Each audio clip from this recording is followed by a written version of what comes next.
It's come to that time for a Christmas chord melody, and it couldn't have been a better day to record it. I've just taken the dog for a walk in the woods in the snow, so well in the mood for recording this, and I put together an arrangement of We Wish You a Merry Christmas. Now, the first time through is quite simple, mainly triads and thirds and tenths, so very simple and spacious.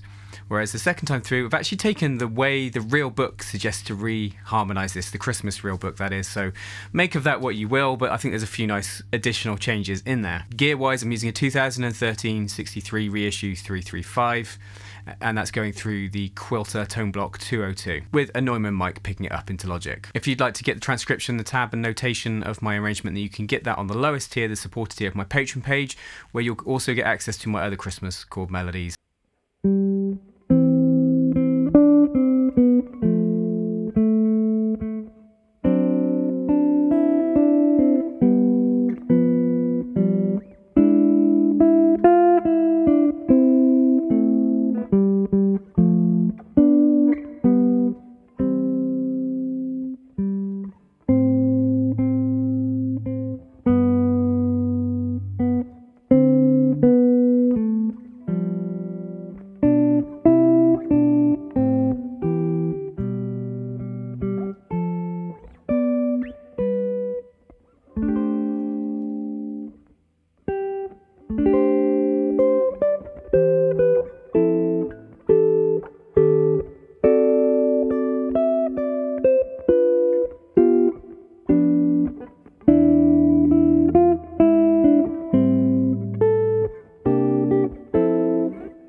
Hope you enjoyed that. Don't forget to check the link for my Patreon. Obviously, naturally, I'd like to wish you a very happy Christmas, and until next time, you take care.